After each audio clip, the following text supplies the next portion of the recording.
Okay, so a little look around my greenhouse now. This is my propagator. I've got the lid off now. I've mentioned actually earlier that the propagator's still on. It's not on a very high temperature. It's on about 15, 16 degrees at the moment. But all of the cuttings have been potted up into a relatively small pot. Just a small 3.5 inch half pot. Don't want to over pot at this time of year. If you've got cuttings that need potting on, do not over pot them at this time of year because, those roots, they will grow a bit, but they're not going to grow hugely at this time of year, so don't over pot them. But these have all been potted on now, with one or two minor exceptions of later ones that I took. So when I initially pot them on, and I'm just going to run a video now of me potting on those, when I initially pot them on, I'm just putting them in my standard mix, which I did describe in the Q&A a moment ago. Now, once they're in, and I give them a water, stand them in a saucer, they've gone back in this propagator. And realistically,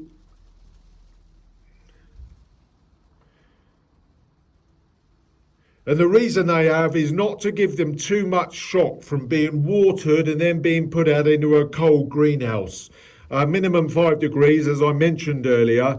So you just need to be very, very careful, really, with, this transition of temperatures. Now, what I'm doing, once I've watered these now in a saucer quite well, and they've gone in the propagator, so they'll begin to dry out. And when they next dry out, I will almost certainly take them out of the propagator to an extent that I will almost certainly, because I'm going to need the room, I will actually remove the propagator and pack the propagator away now, because I've done the job of getting all these cuttings, mostly from hybrids from Steve Pollard, that Steve Pollard has bred.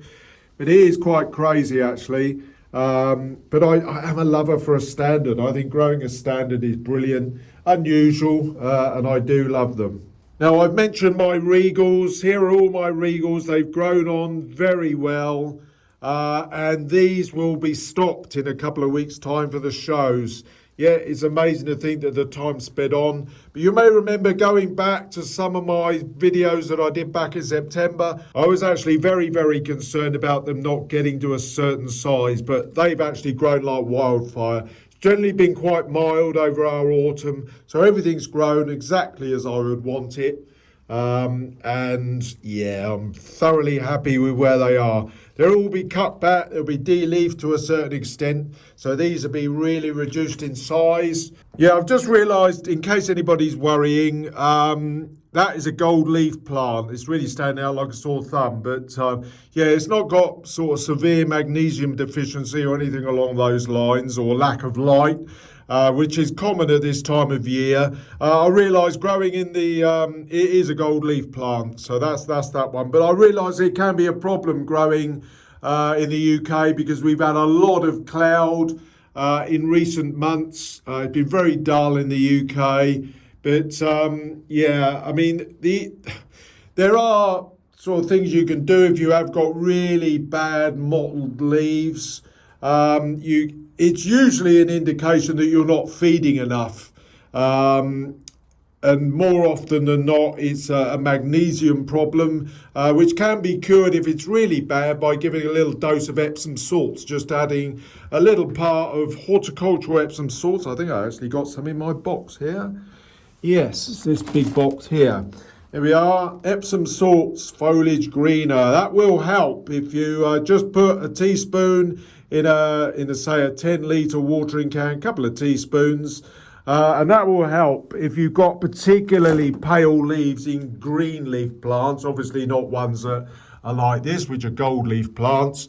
But if you're having real problems with your plants being very, very pale, combination of lack of light and probably lack of feed is your main issue.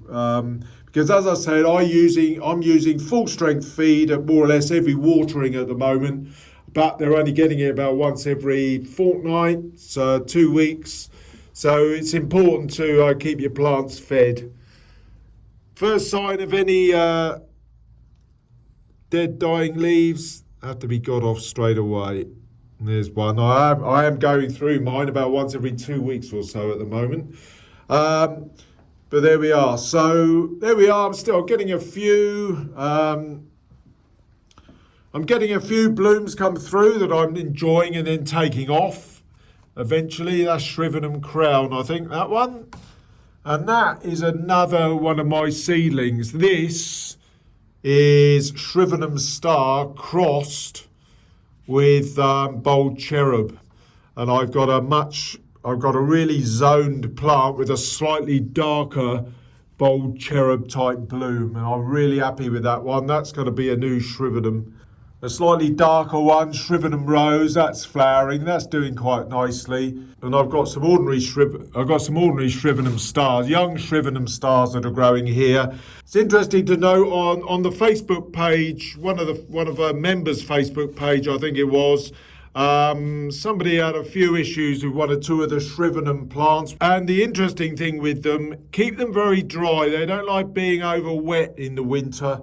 The Shrivenham series of plants, keep them very dry. I did give these a little smidge of about a couple of millimetres in the saucer over the weekend, but that's about all they're getting. They won't get any more for a couple of weeks, but they like to be kept quite dry. But they're all very happy. If you keep them on the dry side, keep them fed as well. Obviously, as I've been explaining during all of this video, it's important to keep your plants fed. Right, thanks very much. I hope it's been a bit of a useful one and I've filled in a few gaps. Good to see you. I may touch on a video towards the end of the month when I will be stopping my Regals for next year's show. All very early, I know, but it's the way that my plants grow. My Regals need an early stop. But in the meantime, keep your plants clean and tidy. Try not to be too despairing in the UK at the moment from the very wet weather we're having. We're having a storm at the moment. And I'll see you again very, very soon. Goodbye for now.